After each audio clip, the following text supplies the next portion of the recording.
The loudest sound I've ever heard in my front yard wasn't thunder or fireworks. It was a tire detonating against something solid, followed by the soft whump of airbags exploding inside a white SUV. I watched the driver's door fly open, and Linda Parker, our HOA treasurer, queen of entitlement, stumble out screaming like I'd personally attacked her. And all I could think was, you finally hit the one thing you couldn't bully bluff or find your way around. I'm Jake Miller, and I'm not the guy who picks fights in quiet neighborhoods. I fix things. I measure twice.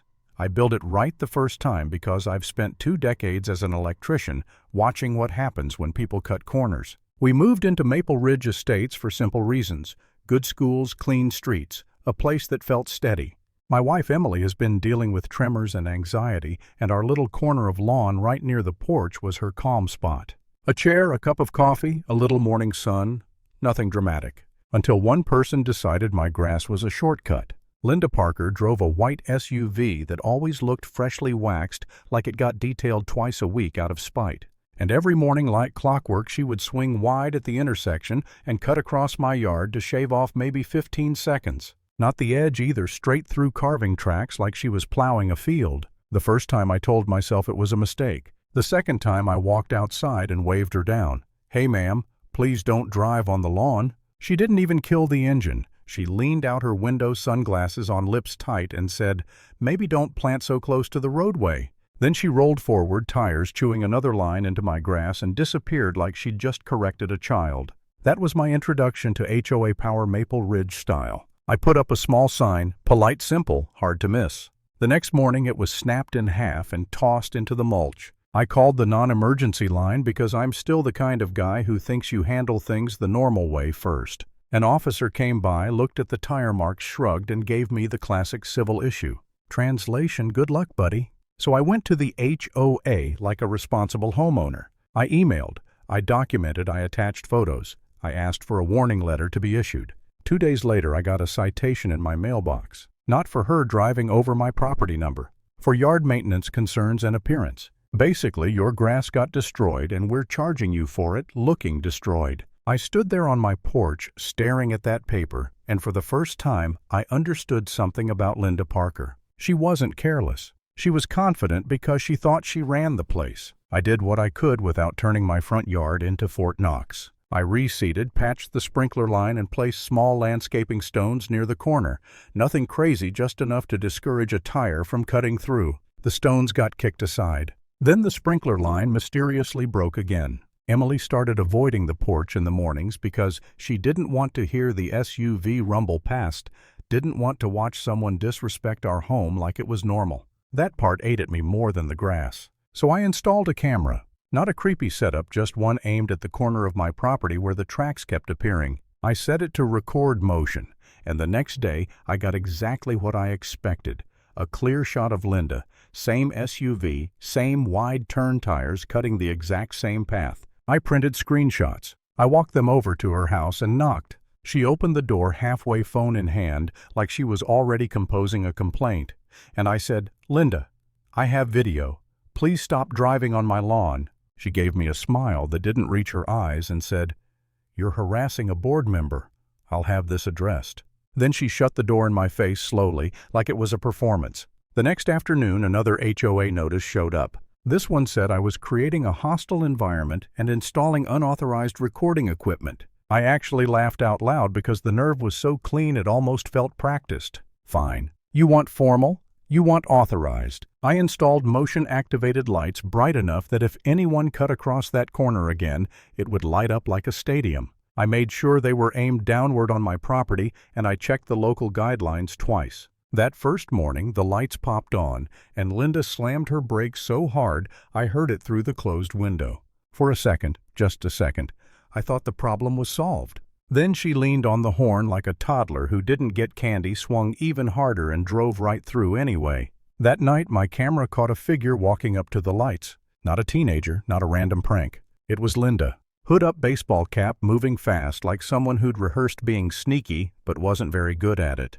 She kicked one of the lights sideways, yanked at the mount, and left it dangling. And the next morning I got hit with yet another citation, this time for excessive lighting. I just stood at my kitchen counter holding the paper while my coffee went cold thinking the same blunt thought over and over. This isn't about rules. This is about control. That week I started sleeping lighter. Not because I was scared of Linda Parker like she was some movie villain, more like I couldn't believe a grown adult would keep escalating something this stupid. And then I got a knock on the door from a city code compliance guy named Grant Hollis. He had the clipboard, the polite tone, the whole thing. He told me he'd received a complaint about unpermitted electrical modifications. I said, "You mean my lights?" He said, among other things, and the way he said it, vague, careful, told me it wasn't really about safety. It was about pressure. For a moment, standing there in my doorway, I felt something ugly, like I was getting boxed in from every direction, and nobody would admit what game they were playing. I actually had a thought I didn't like. Maybe I should just let the lawn go and stop pushing. Not because I believed Linda was right, but because I was tired of waking up to new paper threats like it was my job. Then Grant's eyes flicked toward my porch camera just a little too quick, and I said, calm as I could, "Do you golf at Brookhaven Country Club?" He froze. I didn't even raise my voice. I just let the question hang there because I'd seen it before, people acting official while doing favors for friends. Grant cleared his throat and said, "I'm here to ensure compliance." "Great," I said. "Then you'll love what my surveyor is about to show me." Because the real turning point didn't come from yelling. It came from a guy named Tom Reyes, an old friend who does commercial land surveys with laser equipment that doesn't care who's on the board. Tom showed up 2 days later with gear that looked like it belonged on a construction site, not a suburban lawn. He pulled the county records, the original plats, the whole chain. Then he walked to the corner where everyone assumed the property line was, and shook his head. "Jake," he said, "your corner marker's been moved." He pointed to where the actual line should be several feet deeper than what the neighborhood treated as truth, meaning Linda wasn't just cutting over a shared edge. She was driving across land that belonged to me on paper in the county system, legally no debate. And her little decorative retaining wall. It was creeping over too. All at once the HOA threats made sense. If the real boundary got acknowledged, it wouldn't just be embarrassing. It would be expensive. So I stopped playing defense. I filed a formal records request. I asked for every complaint Linda ever submitted about my property, every enforcement note, every board discussion that mentioned my address. I sent copies certified mail because certified mail doesn't forget and it doesn't get lost. And while all that paperwork churned, I did one more thing, something simple, solid, and completely legal. I placed a decorative landscape post right inside my property line. Not in the street, not on the sidewalk. On my land, exactly where Tom had flagged it. From a distance, it looked like a normal yard feature. Up close, it was anchored like I was setting a small monument. Deep footing, reinforced core, no sharp edges, no traps, no tricks. Just a permanent reminder that my yard wasn't a free roadway anymore. Then I waited. Monday morning, 7:47 a.m. I heard the familiar engine note too fast for a turn that tight. The light snapped on. Tires screeched. And then bang, followed by a crunching grind that sounded like money being shredded.